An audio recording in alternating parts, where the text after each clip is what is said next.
It was a morning like any other when the police received the call about an abandoned property at the edge of the small, sleepy town. The house had been empty for decades, its windows boarded, paint peeling, and roof sagging under the weight of years. No one had dared enter for 50 long years, and the stories surrounding it had long since become legend, half-whispered tales of sudden disappearance, of a family who vanished overnight, leaving behind everything they owned. Yet, what awaited the officers inside was far stranger than any rumor could have suggested. As the heavy front door creaked open, the first sight struck them silent. Dust motes floated in the shafts of sunlight, and the air was heavy with the scent of old wood and decay. Every inch of the house seemed untouched, preserved in a manner that defied logic. Furniture sat precisely where it had been decades ago, upholstery faded but intact, carpet stiff with age yet unrolled, unstepped upon. On the dining table lay a feast, or what appeared to be one. Plates were set, cutlery gleaming as if polished yesterday, and the most impossible sight of all, food, seemingly fresh, as though someone had prepared it for a meal that would begin in moments, not 50 years prior. The officers exchanged uneasy glances. Their training told them this was impossible. Bread should have crumbled into dust, milk curdled and stank, and vegetables shriveled into nothingness. Yet, here they were, confronted with what could only be described as a house frozen in time. The mere sight was enough to make the rational mind question everything it had been taught about decay, absence, and the passage of years. As they moved carefully from room to room, every step produced a sound that seemed to echo louder than it should, reverberating through empty corridors filled with shadows. The walls were lined with framed photographs, faces smiling from a long-gone era, their eyes seeming almost alive in the dim light. On a desk in the corner lay letters, yellowed at the edges but perfectly legible, ink dark and sharp as if the writer had just put pen to paper. The officer's initial assumption of a simple abandoned house quickly dissolved, replaced by a creeping unease. Even the mundane details were strange. A clock on the wall had stopped precisely at 7:15, a calendar hung showing a date that had passed decades ago, and yet, in this eerie stillness, nothing seemed to have been touched by time. Every room was a snapshot of a life abruptly halted, leaving behind only the silent testimony of objects that seemed to mock the natural order. It was in the dining room, standing before the impossibly fresh food, that the first question formed in their minds, and would linger in the minds of anyone who heard the story: how could this happen? 50 years had passed. 50 years. And yet, the table told a story of a family's presence as vivid as if they had just stepped out for a moment. No footprints in the dust, no note, no explanation, only the unnerving perfection of a life paused. That single discovery, the surreal reality of the table and its contents, was enough to pull the officers into a mystery far deeper than they could have anticipated. Little did they know, the strange preservation of this house was only the beginning. Secrets buried in its walls, truths locked in its rooms, and the haunting echoes of lives long gone were waiting to reveal themselves, slowly, deliberately, with a tension that would grip anyone who dared to uncover it. By the time they left that morning, the officers were silent, minds racing with unanswered questions. The house had already begun to whisper its secrets, and the story that was about to unfold promised not only to baffle the living but to etch itself into the town's history as one of the most unsettling mysteries anyone had ever encountered. Long before the house became a ghostly relic, it was alive with the rhythms of a family that seemed ordinary on the surface, yet carried within them the subtle tensions and secrets that would later fuel decades of speculation. The family, father, mother, 2 children, had been pillars of their small community. Neighbors remembered Mr. Hargrove as a quiet man, meticulous in his habits, often seen tending to his garden with a patience that seemed almost ceremonial. Mrs. Hargrove, on the other hand, exuded warmth, always greeting passers-by with a soft smile, her laughter echoing faintly even in memory. The children, Emma and Jonathan, were typical siblings, squabbling over trivial matters, yet bound together in ways that spoke of deep familial attachment. But the picture-perfect image that outsiders held was misleading. Behind closed doors, tension simmered. Letters later discovered in the house hinted at disagreements, frustrations, and whispered fears of something lurking just beyond the family's understanding. Mr. Hargrove had recently lost his job, a fact he kept from neighbors, while Mrs. Hargrove wrote in her diary about strange noises in the night and a growing unease she could not explain. Emma, the elder child, had begun to withdraw, her once bright eyes clouded with unspoken worry, and Jonathan clung to his sister, sensing the undercurrents of a household on the brink of unraveling. Despite these hidden fractures, the family maintained a facade of normalcy. On weekends, the table was set with care, the aroma of freshly baked bread filling the kitchen, laughter spilling into the hallways. Friends would recall visiting and being struck by the comforting ordinariness of their home, a tidy living room, neatly made beds, and a sense of security that belied the invisible tensions. Yet, in retrospect, these very gestures, the meticulously prepared meals, the careful arrangement of furniture, the notes left in perfect order, hinted at a deeper desire to control, to preserve, and perhaps, to mask a reality none of them could fully confront. It is in these ordinary moments, frozen in time, that the seeds of mystery are often sown. What happened to a family so seemingly grounded, so integrated into the fabric of their community, that they would vanish without a trace? Neighbors, decades later, would recall small, peculiar details, the Hargroves leaving their lights on for days, their garden suddenly untended, the faint smell of freshly cooked food wafting from a house long abandoned. These recollections, half forgotten at the time, now form the foundation of a puzzle that refuses to yield its secrets easily.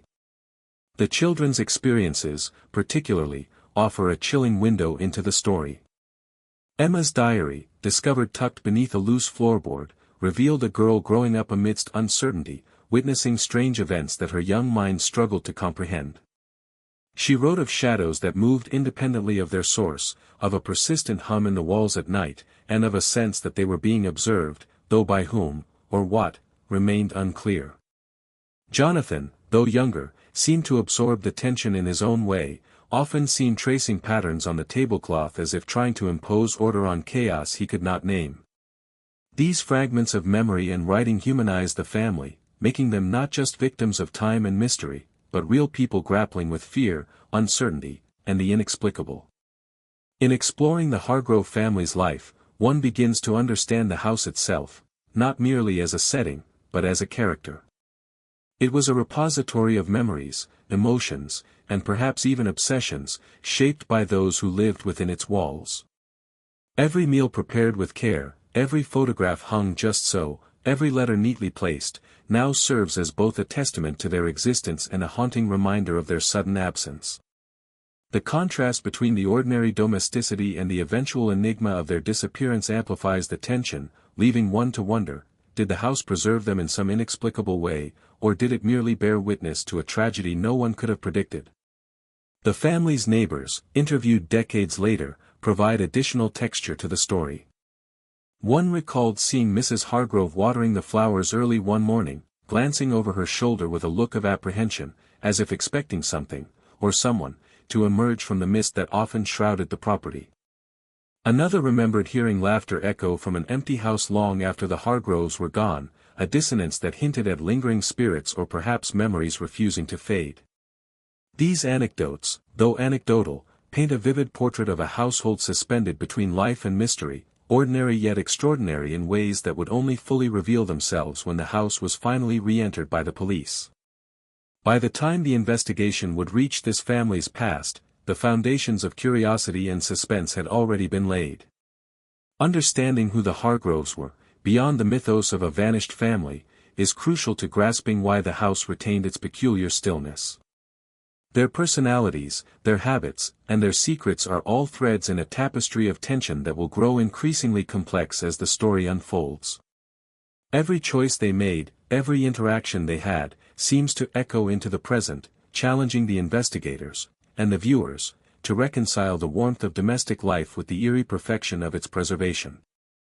And so, as the audience begins to picture the Hargroves moving through their house, setting the table, attending to minor daily rituals, the lingering question emerges: what event, or series of events, could freeze such a life in place, leaving behind only the silence of unanswered questions? This question hangs over the narrative like a shadow, ensuring that curiosity, tension, and emotional engagement remain firmly in place, guiding viewers toward the next phase of the mystery, the discovery itself. The day the police finally stepped inside the Hargrove residence, the air around the small town was thick with anticipation and unease. For decades, rumors had swirled about the house at the edge of town, strange lights seen at night, shadows moving behind curtains, and the occasional faint aroma of cooking that seemed impossible in a home long abandoned. But nothing could have prepared the officers for the scene that awaited them inside. The front door groaned in protest as it swung open, revealing a threshold coated in layers of dust and cobwebs. Sunlight filtered through cracks in the boarded-up windows, casting narrow beams across the floorboards, illuminating the house in an almost sacred glow. At first glance, it seemed like any other long-abandoned home, but the closer they looked, the stranger the details became.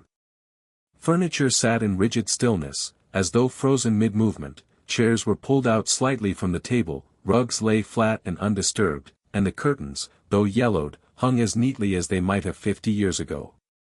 The dining room drew the officers forward with a gravity they could not resist. And there it was, the most baffling sight of all. The table had been set for a meal, plates neatly arranged with utensils, napkins folded with care, and glasses positioned just so. But it was the food that defied explanation: loaves of bread, still soft, vegetables retaining their color, a pie seemingly baked yesterday. The officers approached cautiously, almost unwilling to touch it, as if contact might shatter some fragile illusion. How could these ordinary items, subject to decay and time, remain fresh after half a century? The question pressed on their minds, unanswerable, yet impossible to ignore. As they moved deeper into the house, the investigators noticed other anomalies. Clocks had stopped at seemingly random hours, yet all pointed to times around the evening the family had disappeared. Photographs lined the walls, faces smiling from another era, their expressions frozen not only in image but in an unsettling lifelikeness. The frames were free of dust, the images uncannily preserved, as if the very essence of those moments had been captured and protected from the relentless march of time. On a small writing desk, letters lay neatly stacked, ink crisp and dark, the edges only slightly yellowed. The words on the pages hinted at everyday concerns, worries, and small domestic arguments, mundane details that made the house feel alive, almost as if it had been waiting for someone to return. Every room presented a similar paradox: decay and preservation existing side by side. The kitchen was immaculate, counters scrubbed clean, pots and pans hung in their rightful places. Yet the floorboards creaked underfoot, and dust lay thick along the edges where cleaning would have been impossible. Bedrooms were precisely arranged, clothes folded neatly, shoes lined up in order, beds made with precision. Even small personal items, such as a child's toy or a hairbrush, remained exactly where they had been left decades earlier. The officers began to feel a creeping unease, a sense that the house itself was observing them, silently judging, holding secrets it would not willingly reveal. As they explored the hallways, the sound of their footsteps seemed amplified, echoing off walls lined with memories. Each creak of a floorboard, each rustle of paper, heightened the tension, as though the house were aware of their intrusion. A faint smell of baking bread lingered in the air, mixed with the mustiness of years. Even seasoned officers, trained to remain rational, found themselves pausing, hearts quickening, caught between disbelief and the undeniable strangeness of the environment. It was not merely an abandoned house, it was a house suspended in time, a snapshot of a life abruptly halted, preserved in eerie perfection. In the living room, the investigators noticed subtle details that only deepened the mystery. A clock on the mantel had stopped at 7:15, perfectly synchronized with the wall calendar, which displayed a date decades old. A bookshelf held books whose pages were yellowed, yet the titles were readable, spines intact, some even bearing bookmarks placed in a manner suggesting recent use. Curtains swayed slightly in the breeze from a cracked window, dust particles catching in the sunlight like tiny floating specters. The house seemed to pulse with a quiet life, a heartbeat that had endured long after its occupants were gone. The officers realized the significance of what they were witnessing. This was not just a story of disappearance. It was a tableau of a family's life, frozen mid-moment, preserved against all logic. Every meal, every photograph, every personal item acted as a silent testimony, a message from the past refusing to fade. And standing before the dining table, with its impossibly fresh food, they felt the first true tug of the enigma, the question that would haunt them for months: what force, what circumstances, had allowed this household to remain untouched for 50 years? By the time the police finished their initial sweep, they had documented every detail, yet each answer only seemed to raise more questions. Why had the house been left in such pristine condition? Where had the family gone? And most importantly, why had nature, time, and decay seemingly bypassed this one home while the world around it continued to age and crumble? The house, once silent and mysterious, now demanded attention, pulling investigators, and soon, the viewers, into a narrative that was both impossible and irresistible.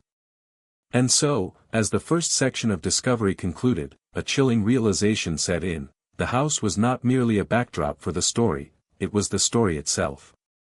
Its walls, its furniture, and the very air within seemed to hold the secrets of the Hargrove family, secrets that would unravel slowly, painfully, and with tension that promised to grip anyone who dared to seek the truth.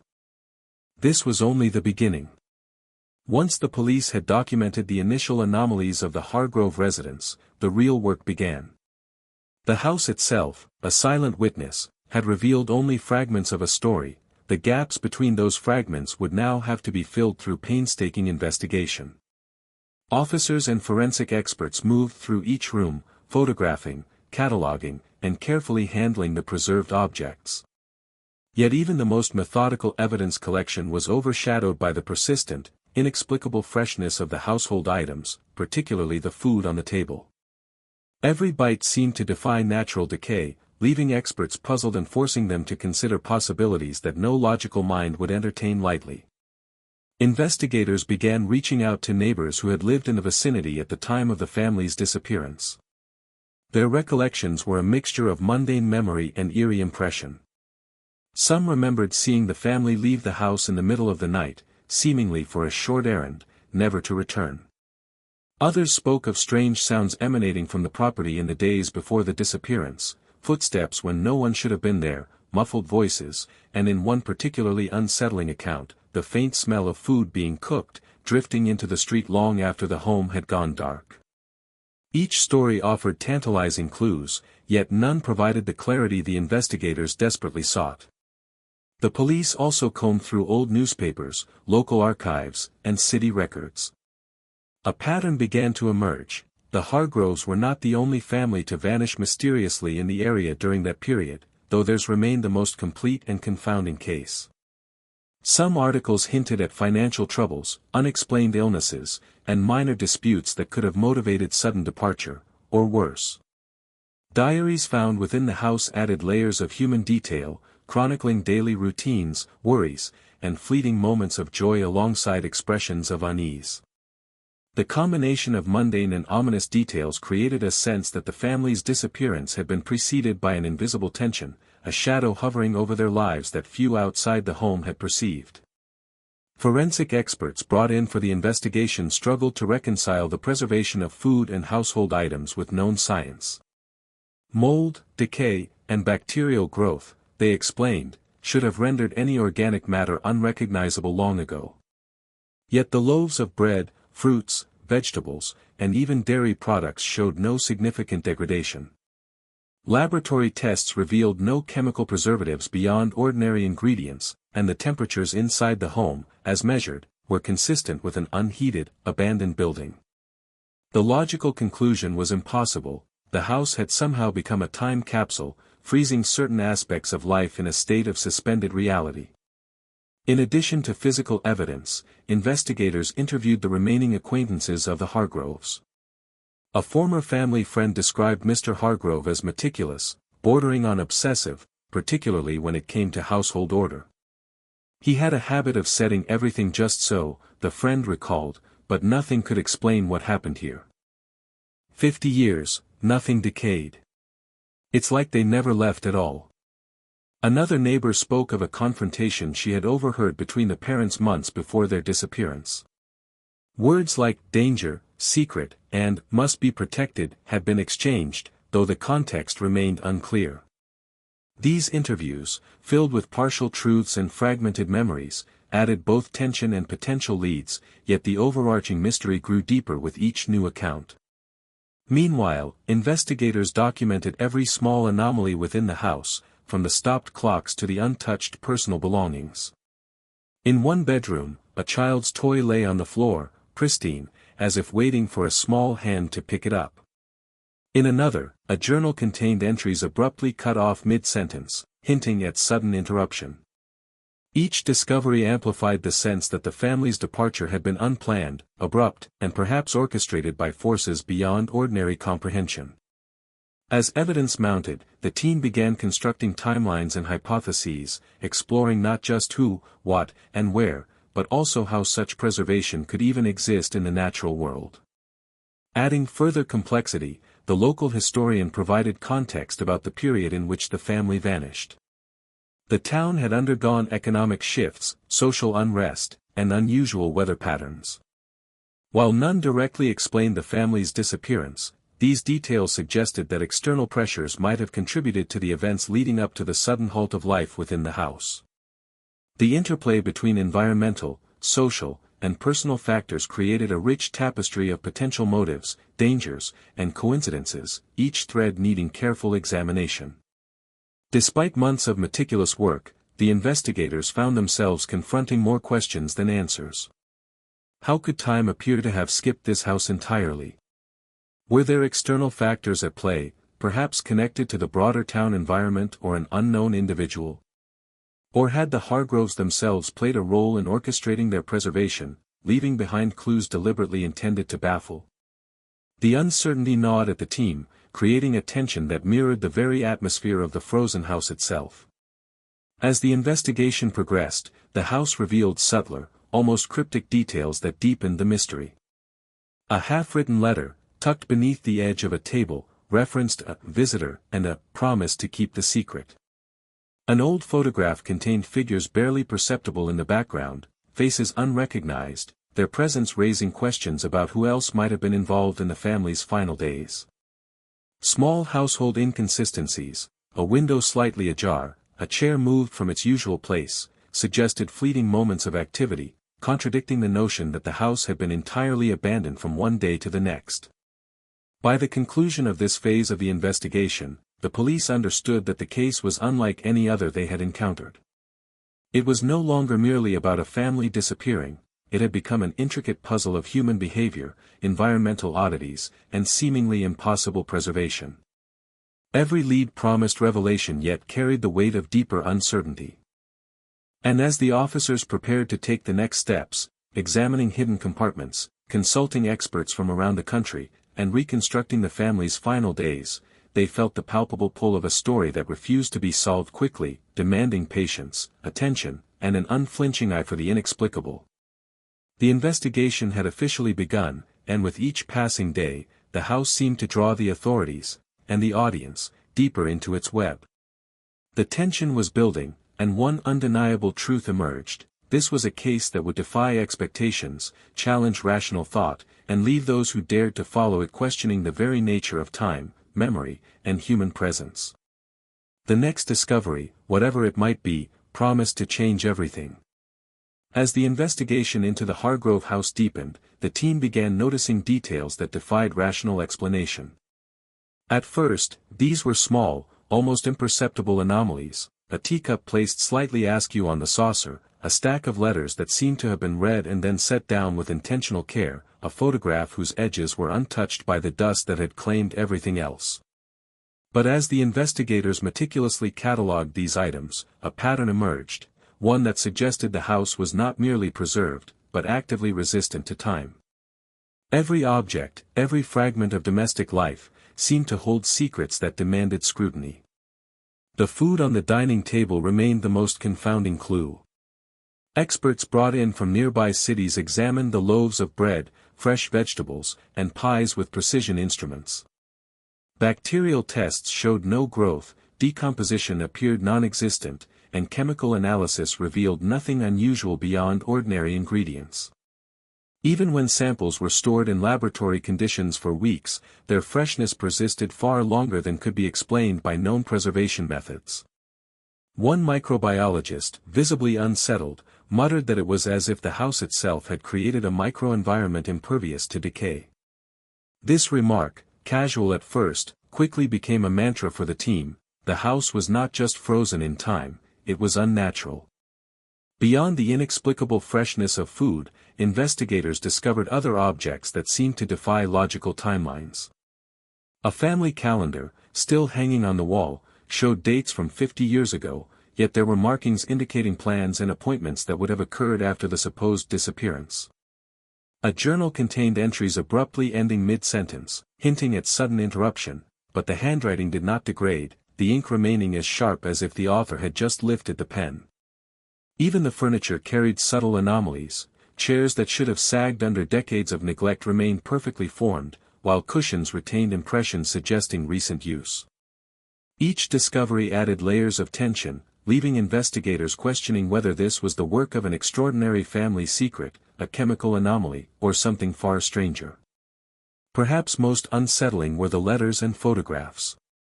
Handwritten notes, often casual, detailed everyday concerns, shopping lists, reminders, messages to friends, but some contained cryptic sentences, references to the visitor, the promise, and warnings to not let them see. Photographs, taken decades before, captured moments that seemed ordinary, family portraits, birthday celebrations, but careful inspection revealed subtle discrepancies.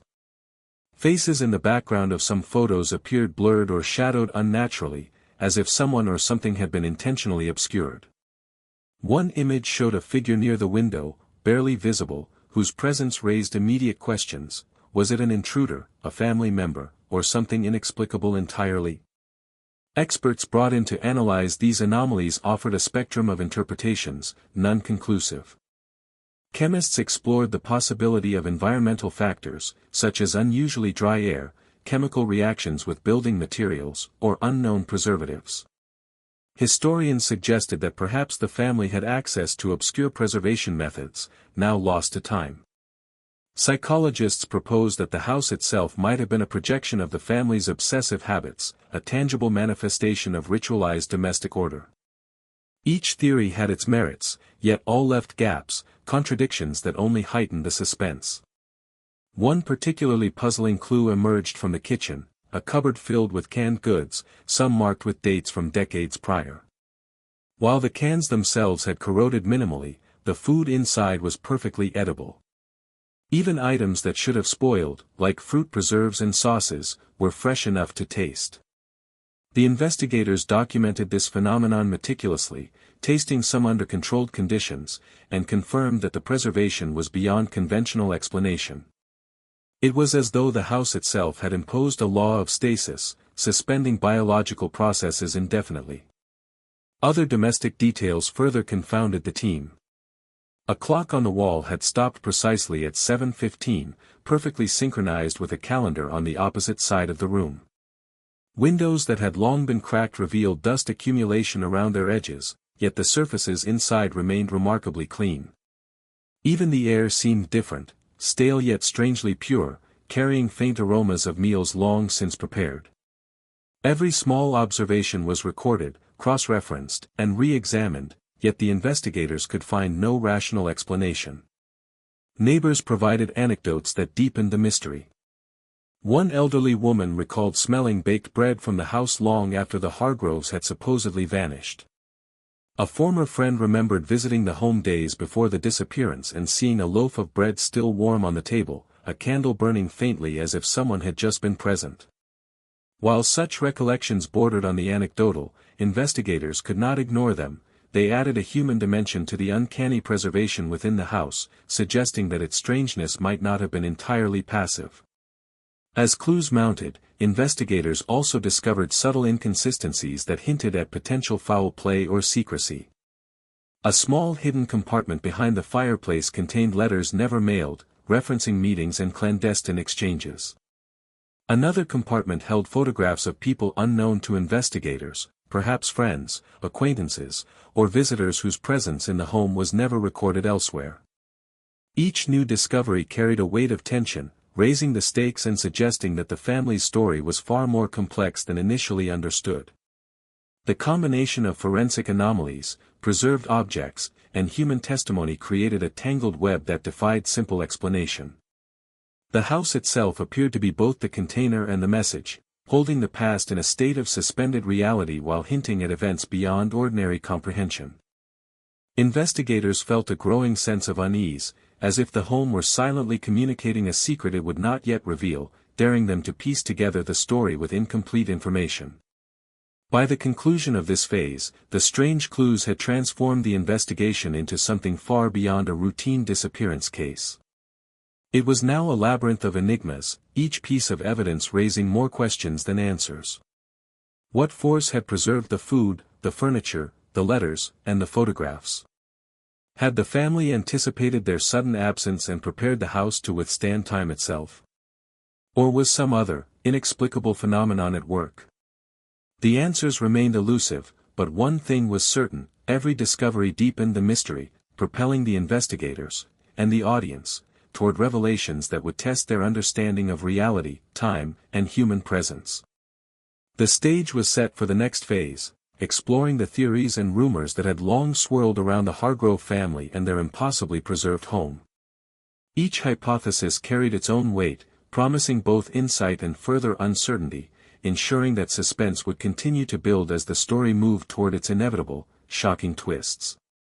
As news of the Hargrove house's bizarre preservation spread, speculation ran rampant. Within the town, whispers of paranormal forces, secret experiments, and concealed crimes quickly took hold, blending with the facts unearthed by investigators to form a tangled web of rumors. Locals offered stories that ranged from the plausible to the outright fantastical, each colored by decades of fear, imagination, and the natural human desire to explain the inexplicable. The investigators, though trained to remain skeptical, could not help but notice that every rumor, no matter how wild, seemed rooted in some fragment of truth within the house. One of the most persistent theories suggested a supernatural explanation. Elderly residents recounted strange occurrences around the property in the weeks before the disappearance: lights flickering without cause, shadows moving independently of any source, and the faint sound of laughter or footsteps when no one was home. Some spoke of the smell of food lingering in the air at night, even after the house had long been empty. These accounts were dismissed by some as exaggerations, but investigators could not entirely discount them, particularly when the physical evidence, the impossibly preserved food, furniture, and letters, seemed to align with a narrative beyond ordinary logic. Other theories leaned toward human intervention. Some neighbors believed the Hargroves had orchestrated their disappearance, leaving behind a house meticulously prepared to appear frozen in time. Perhaps they had known danger was imminent, or had chosen to vanish deliberately to escape financial troubles, social pressure, or an unknown threat. This hypothesis gained traction with the discovery of hidden compartments within the house, containing letters, photographs, and small personal objects, suggesting a level of planning or secrecy that could only have been executed by someone intimately familiar with the property. Every hidden nook, every carefully placed item seemed to whisper the presence of intention, hinting that the family might have left clues for someone, or something, to uncover decades later. Psychologists and behavioral experts offered additional insights, analyzing both the family's known history and the bizarre preservation of the home. Obsessive habits, perfectionism, and ritualized routines, they argued, could explain some of the meticulous organization, but could not account for the complete lack of decay. One expert suggested the house itself had become an extension of the family's psyche, a physical manifestation of their desire to control, to preserve, and to leave behind a record of their existence. This perspective added a chilling layer of interpretation. Perhaps the house was not merely a backdrop to the mystery, but an active participant, shaped by the fears, obsessions, and intentions of its long-gone inhabitants. Among the more criminally inclined theories, some speculated foul play. Could the family have been victims of abduction, murder, or some long-concealed crime? Investigators revisited the hidden compartments, the abruptly ended diary entries, and the strange figures in the photographs, wondering if an unknown intruder had played a role in the Hargroves' disappearance. Town gossip added fuel to these suspicions, recounting stories of disputes, financial debts, and unusual visitors who had been seen near the house in the months leading up to the event. While there was no definitive evidence of criminal involvement, the possibility could not be dismissed entirely, and it remained a dark shadow over the investigation.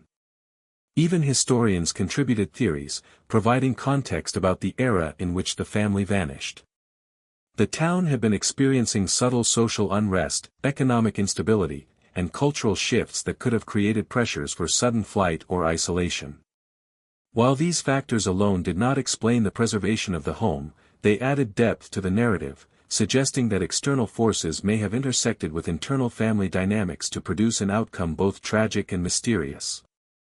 Every historical detail became a piece of the puzzle, each offering potential explanation while simultaneously deepening the enigma. Folklore and myth also became intertwined with the investigation. Some residents told stories of a time-locked house, a place where events could pause for decades, holding the essence of life within its walls. Others spoke of ancient curses, invisible guardians, or supernatural pacts made by the family. While skeptics dismissed these tales as exaggeration, they reflected the town's collective fear and fascination with the unknown. These myths, though unverified, shaped the perception of the house and influenced both investigators and the public, creating a narrative that was as psychological as it was physical. Despite the proliferation of theories, one undeniable reality emerged: the Hargrove house refused to conform to simple explanations. Every clue, every rumor, and every account, whether of the supernatural, criminal, or psychological variety, added complexity without resolving the core mystery. The house itself seemed to resist understanding, challenging anyone who attempted to impose logic on its existence. Investigators, aware of the town's stories but guided by empirical evidence, had to navigate carefully, balancing skepticism with an openness to the extraordinary, all while piecing together the fragments of a story that spanned decades. The interplay of theories and rumors created a tension that was almost palpable. On one hand, the physical evidence demanded scientific scrutiny; on the other, the town's collective memory insisted that something beyond comprehension had occurred. Investigators found themselves walking a fine line between rational analysis and the unsettling awareness that perhaps some mysteries are meant to remain unresolved.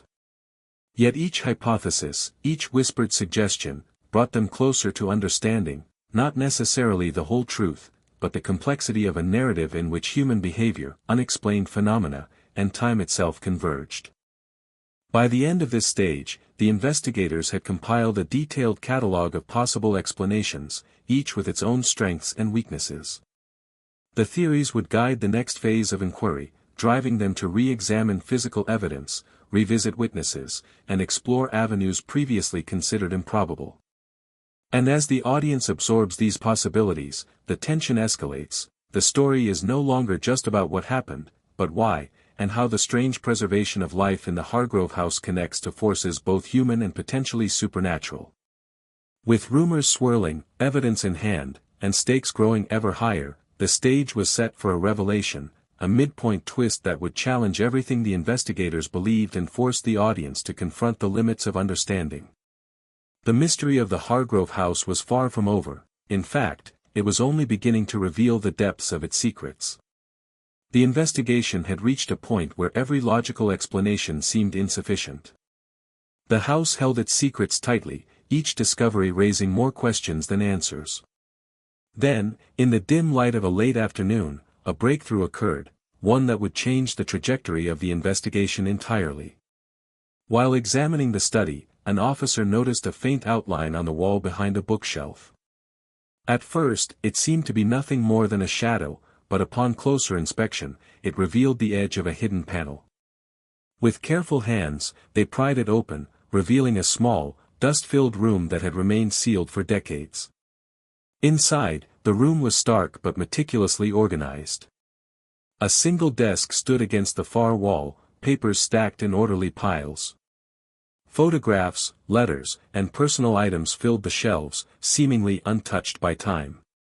But it was what lay in the desk drawer that stunned the investigators. Amongst ordinary correspondence and bills, they discovered a small, leather-bound journal, its pages filled with the handwriting of Mr. Hargrove, documenting events that had been unknown to even the closest neighbors. The entries began innocuously, describing family routines and daily life, but gradually, they descended into a narrative that was both chilling and revealing. The journal detailed an escalating series of events that had plagued the family in the months leading up to their disappearance. Mr. Hargrove wrote of a visitor, a stranger who appeared one evening, insisting on staying for a short period, but whose presence immediately disturbed the household's rhythm. This visitor, described with painstaking detail, seemed to have a fascination with the family's home, observing, questioning, and leaving traces that suggested a purpose beyond casual interest. Mr. Hargrove expressed growing anxiety, noting that the visitor had an uncanny awareness of the family's habits and an inexplicable knowledge of events only the household should have known. Further entries revealed tensions within the family that had been carefully concealed from neighbors. Mrs. Hargrove's writings described sleepless nights, the sense of being watched, and a feeling that the home itself was no longer entirely their own. The children's behavior, particularly Emma's, became increasingly erratic, as if responding to invisible pressures or a presence the adults could not fully understand. Mr. Hargrove's notes oscillated between rational explanations, stress, imagination, or minor intrusions, and a growing conviction that something extraordinary, perhaps supernatural or inexplicably scientific, was occurring. It was in the later pages of the journal that the most shocking revelations emerged. Mr. Hargrove described a series of experiments, small and seemingly innocuous at first, involving food preservation, airflow management, and environmental control. At first, these were portrayed as household experiments, curious attempts to extend the freshness of meals or maintain perfect order. But gradually, the entries suggested something far more deliberate. The family had sought to manipulate the very passage of time within their home. Notes referenced formulas, observations, and carefully recorded results, an attempt to understand and perhaps control the mysterious forces that seemed to suspend decay, to create a microcosm where life remained in stasis. Even more chilling was a section detailing the final days. Mr. Hargrove wrote of an ultimatum, a choice forced upon them by the visitor, whose identity remained unclear but whose intentions were disturbingly specific. The entries hinted at threats, promises, and a pact that the family could not avoid. Their disappearance, it seemed, was not entirely spontaneous, nor entirely violent. It was a decision made under extreme duress, a desperate attempt to preserve themselves, their home, and the essence of their lives within the confines of the house. The journal ended abruptly, mid-sentence, leaving investigators, and soon the audience, with a chilling sense of incompleteness, as if the final explanation had been deliberately obscured. In addition to the journal, hidden compartments revealed photographs and letters that further complicated the narrative. Some photos depicted the visitor interacting with the family, though the figure's features were blurred or obscured. Letters contained cryptic instructions and references to unseen parties, suggesting that the events leading to the disappearance involved more than just the immediate household. Each artifact hinted at layers of secrecy, planning, and coercion, reinforcing the idea that the Hargrove home had been the site of something far more complex than anyone had imagined. The midpoint twist transformed the investigation from a mysterious disappearance into a story of suspense, tension, and human drama. The family was no longer merely passive victims of time or circumstance, they had been active participants in events that were part rational, part coercive, and part unknown. The house itself, with its uncanny preservation, was both a witness and a participant, shaped by the family's actions, the visitor's influence, and the enigmatic forces at play. Investigators now had to consider that the very environment of the home had been manipulated intentionally, a space engineered to capture a moment in life and hold it against the passage of decades. The psychological implications were profound. Who was the visitor, and why had they imposed such control over the family's life? What had been gained, and at what cost? The investigators, reading the journal in careful silence, began to experience the same sense of unease that had gripped the family decades earlier. The line between natural and supernatural, human and inexplicable, had blurred entirely. The mystery was no longer about what had happened, it was about the mechanisms, intentions, and consequences of actions taken under extraordinary circumstances. The reveal also redefined the stakes for the investigation. The case was no longer simply about documenting anomalies or cataloging evidence, it was about understanding human behavior under extreme conditions, the interplay of fear, control, and survival, and the lingering consequences of choices made under duress. The midpoint twist created a pivot in the narrative. The story now demanded deeper analysis, not only of the physical evidence but of the emotional and psychological context surrounding the Hargrove family and their mysterious visitor. By the end of this phase, investigators knew they were confronting a story far more intricate than a simple disappearance. The house, the journal, the hidden compartments, and the preserved objects formed a complex puzzle that would require every ounce of patience, ingenuity, and insight to piece together. The audience, too, was drawn deeper into the narrative, faced with questions that challenged assumptions about reality, time, and human agency. The Hargrove house had revealed its first major secret, but even this revelation hinted at truths still buried, waiting to emerge in ways both shocking and haunting. The stage was set for the next act, a deeper dive into the past, into historical context, personal histories, and the social forces that had shaped the family's lives, decisions, and ultimate fate. The midpoint twist had transformed the narrative from mystery into a layered drama of human choices, eerie preservation, and unresolved tension, compelling the investigators, and the audience, to keep moving forward, inch by inch, into the heart of the enigma. To understand the mystery of the Hargrove house, investigators realized they had to trace the family's history far beyond the day they vanished. Each detail, no matter how small, seemed to echo forward, connecting the present anomalies to choices, fears, and events long buried. The family's lineage revealed a pattern of meticulous, almost obsessive tendencies, passed down through generations. Ancestors had been noted for their careful record-keeping, precise routines, and a profound attachment to their homes. This historical lens provided a critical perspective.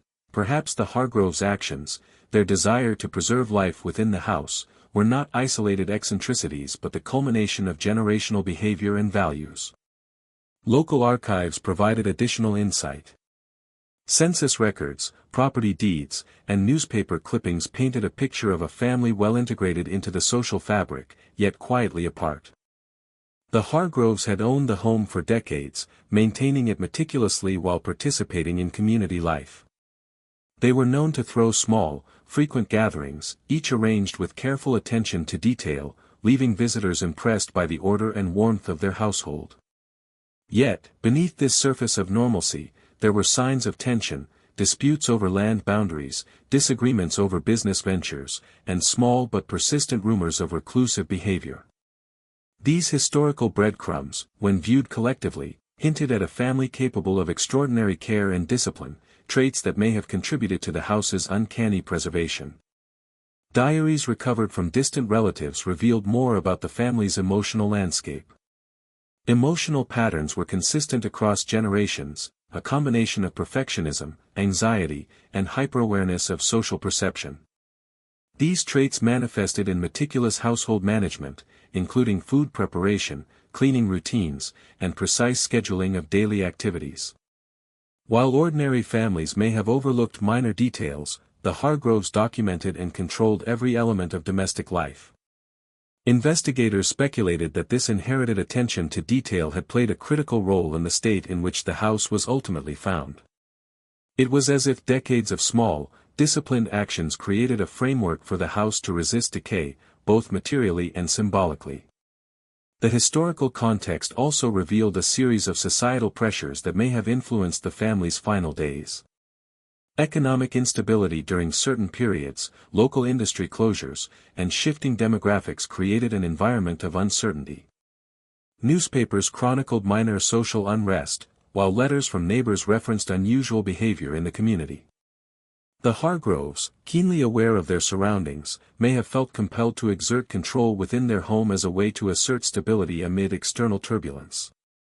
This combination of personal disposition and environmental influence provided a lens through which the investigators could interpret the family's actions, an attempt to create permanence in a world increasingly unpredictable. Further examination of school records, medical logs, and community reports added layers of complexity. Emma and Jonathan, the children, had displayed signs of acute awareness from a young age, noting inconsistencies in adult behavior and environmental changes.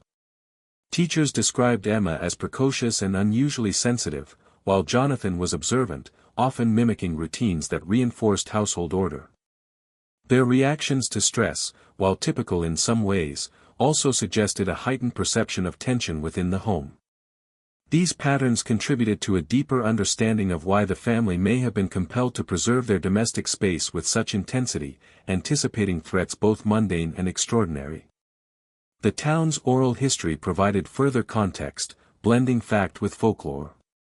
Residents recalled stories of previous occupants who had mysteriously vanished or experienced unusual occurrences in the same neighborhood. These tales, once dismissed as exaggeration, were now reconsidered with seriousness. Investigators began to see a pattern. The Hargroves' experiences were part of a broader, recurring narrative of unexplained preservation, sudden disappearance, and subtle manipulation of household environments. While concrete evidence remained scarce, the alignment of these historical accounts added weight to the notion that the family's fate was shaped by forces both human and otherwise. Artifacts recovered from the house itself were re-examined with this historical perspective in mind. Each item, whether a plate, a photograph, or a journal entry, was contextualized within generational habits. Observers noted consistencies in handwriting, the arrangement of furniture, and even the timing of household tasks. The meticulous preservation of these items was not merely accidental, it reflected centuries of ingrained practice, a cultural and familial insistence on order and continuity.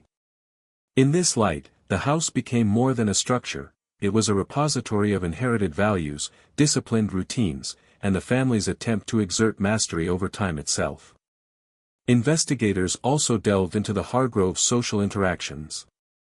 Letters between friends, neighbors, and distant relatives revealed a family concerned with appearances and reputation, careful to maintain the perception of normalcy even when internal anxiety mounted. They documented visitors, scheduled events, and observed minute behaviors meticulously. These records, combined with the environmental preservation in the house, suggested that the Hargroves had a profound understanding of control, both of their surroundings and of how they were perceived by others. Every meal, every neatly folded garment, and every letter left untouched after their disappearance could now be seen as an extension of this deeply ingrained philosophy. By the end of this historical excavation, investigators had gained a nuanced understanding of the Hargrove family. They were not merely victims of unexplained phenomena, they were individuals shaped by history, culture, and personality traits that predisposed them to meticulous care, preservation, and perhaps an obsessive desire to control the uncontrollable. This perspective reframed the house's anomalies as the product of human behavior layered atop inexplicable circumstances, creating a tension between the ordinary and the extraordinary. Yet, even with this rich historical context, questions remained. How had the family's practices, however disciplined, resulted in food that remained fresh for 50 years? Was there an external influence, scientific, supernatural, or otherwise, that had intervened? And what role had the mysterious visitor, documented in Mr. Hargrove's journal, truly played in these events? The historical investigation illuminated motivations and habits, but it also deepened the suspense, reminding investigators and the audience alike that understanding human history was only one piece of a far larger puzzle. The stage was now set for the next phase of the narrative, analyzing the visitor's role, uncovering external pressures, and exploring the intersection of human intention with forces beyond comprehension. The story of the Hargrove house was no longer just a tale of disappearance or preservation, it was a complex interplay of history, psychology, and mystery, pulling the audience deeper into a web that promised both revelation and lingering unease.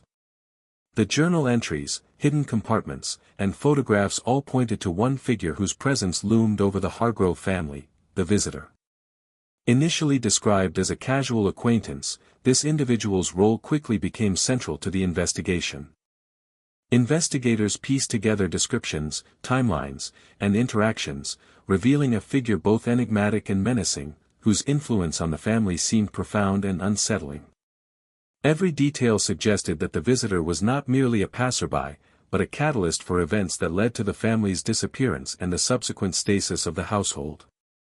According to Mr. Hargrove's journal, the visitor arrived one evening unannounced, presenting themselves with an air of authority and an uncanny familiarity with the home. The entries describe polite conversation at first, a veneer of civility, but quickly, the tone shifts to tension, fear, and unease. The visitor questioned the family's routines, observed the placement of objects, and made cryptic remarks about preserving the essence of life and time as a pliable substance. At first, the family may have dismissed these comments as eccentricities, but over time, the visitor's influence grew, manifesting in small adjustments to daily routines, experimentation with food, and careful documentation of household order. Photographs from the hidden compartments corroborated the journal, capturing the visitor's interactions with the family.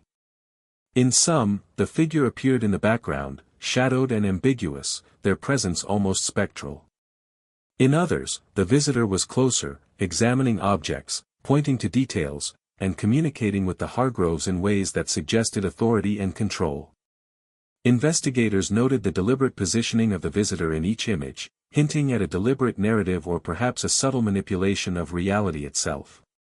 These photographs, seemingly mundane at first glance, revealed layers of influence that had long gone unnoticed by neighbors and casual observers. The visitor's motives remained shrouded in ambiguity. Letters found in hidden compartments referenced promises and threats, yet lacked clear identification of the individual. Some suggested the visitor was a scientist, seeking to test hypotheses about preservation and human interaction with time.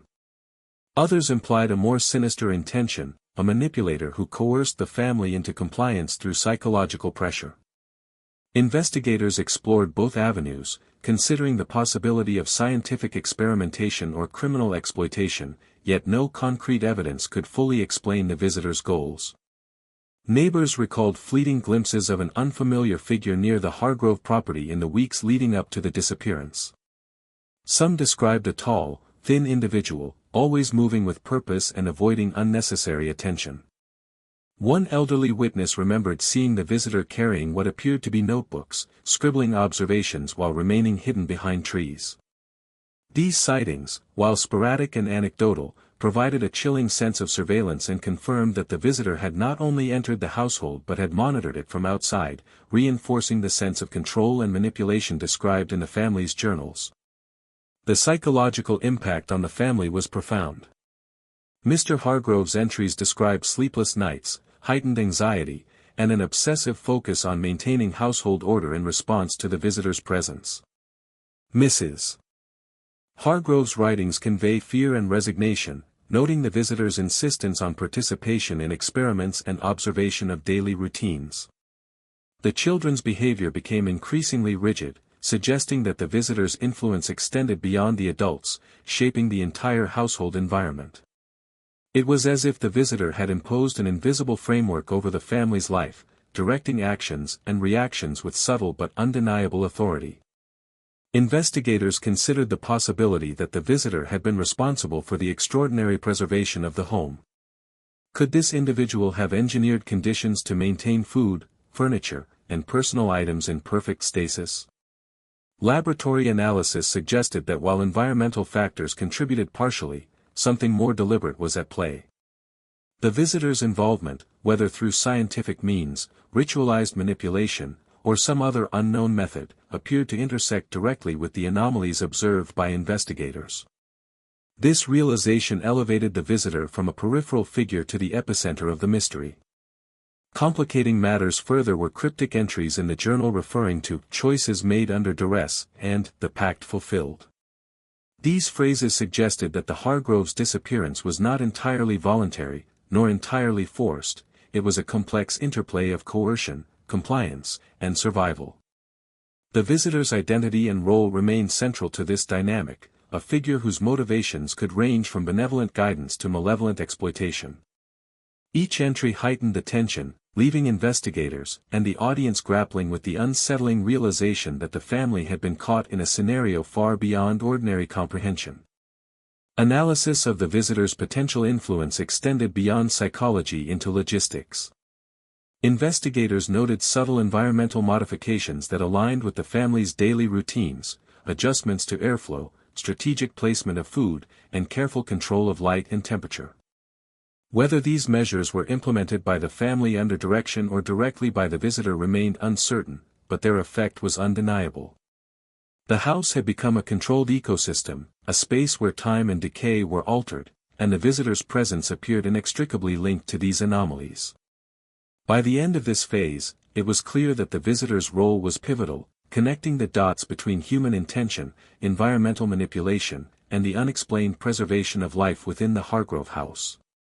The family had been both actors and subjects, responding to pressures and guidance that were partially revealed in journals, photographs, and letters, yet shrouded in ambiguity.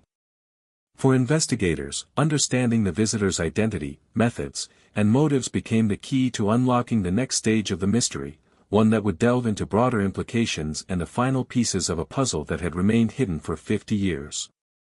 The stage was now set for a critical turning point.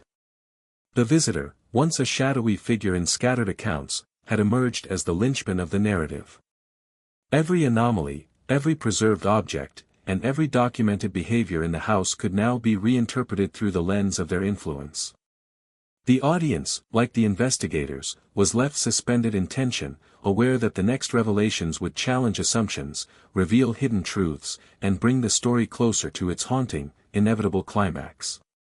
As the investigation approached its culmination, every piece of evidence, every journal entry, and every photograph pointed toward a single, terrifying conclusion: the Hargrove family's disappearance and the house's uncanny preservation were intricately linked, and the full truth was far more complex than anyone had imagined.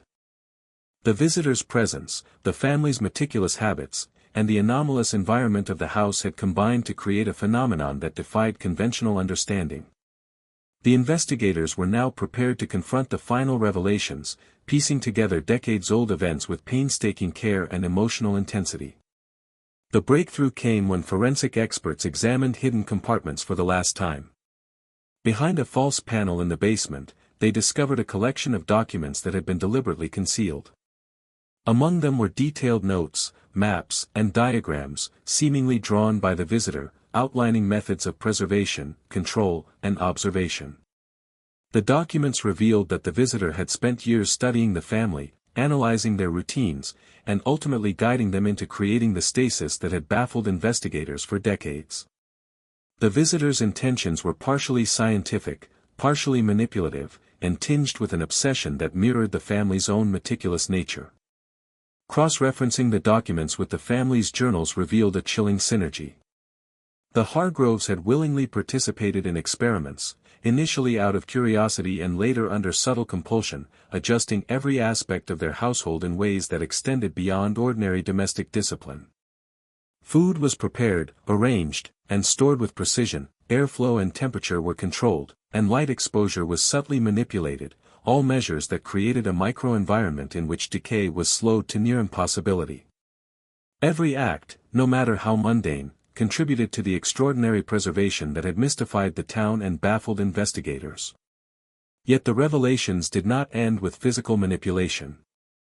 Psychological analysis of the journals and letters revealed the depth of coercion the visitor had exerted. Phrases like, "the pact must be honored," and "choices must be preserved," were not abstract, they were directives that the family had followed to the letter.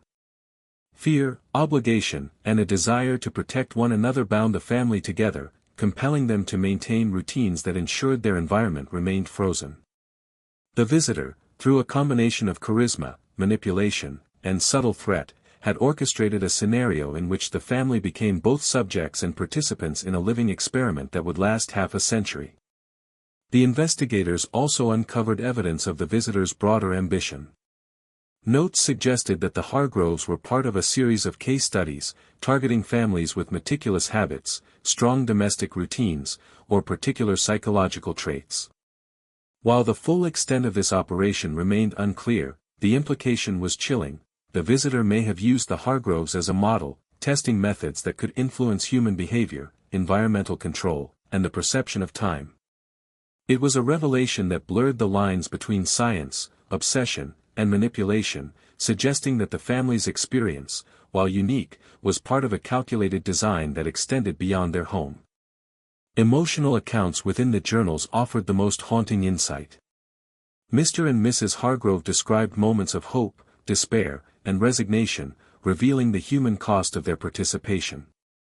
Children's toys, photographs, and personal effects were more than preserved objects, they were symbols of a life lived under extraordinary circumstances. Investigators felt the weight of these details, understanding that the mystery was not only about stasis or manipulation but about human resilience, fear, and love.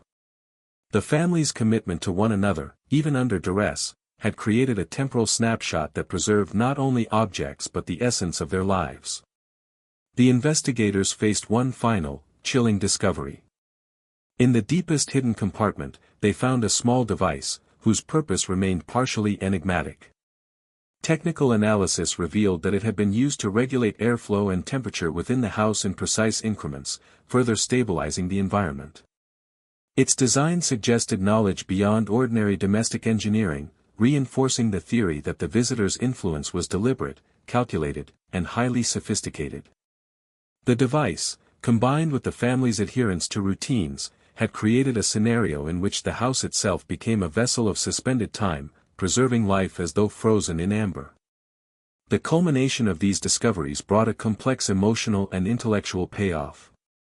Investigators now understood that the Hargrove story was not simply one of disappearance or abandonment, it was a narrative of extraordinary human cooperation, coercion, and endurance, orchestrated by a figure whose motives were as ambiguous as they were controlling. The house, the preserved food, and the carefully maintained routines were all expressions of this dynamic, a living testament to the intersection of human intention, external influence, and unexplained environmental phenomena. Public reaction, once the revelations were shared, was a mixture of awe, horror, and empathy. Scholars debated the ethical implications of the visitor's actions, psychologists analyzed the family's response, and the broader public was captivated by the story of a household suspended in time. The narrative challenged conventional understanding of decay, memory, and human behavior, compelling viewers and readers to confront uncomfortable questions about control, manipulation, and the limits of human agency. Yet even with the final revelations, some questions remained unanswered. The visitors' ultimate motives, the broader application of their methods, and the full spectrum of influence remained shrouded in uncertainty. Investigators accepted that some aspects of the mystery would never be fully understood, that the house itself would continue to inspire speculation and wonder.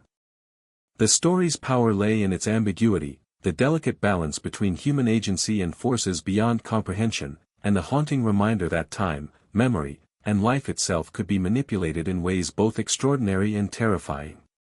By the end of this phase, the investigators had unraveled the majority of the puzzle, revealing a narrative that was part human drama, part scientific curiosity, and part enigmatic manipulation. The Hargrove family, the visitor, and the house had together created a story that transcended ordinary mystery, blending suspense, emotion, and intellectual intrigue. Every preserved object, every diary entry, and every photograph now carried meaning, forming a cohesive and haunting portrait of a family caught between choice, coercion, and the passage of time. The stage was set for the final section, reflection and aftermath. The Hargrove house, with all its preserved life and lingering questions, would leave an enduring impression, a story to be told and retold, revisited for its emotional depth, narrative complexity, and the unsettling truth that some mysteries, while partially explained, retain the power to haunt long after the investigation ends.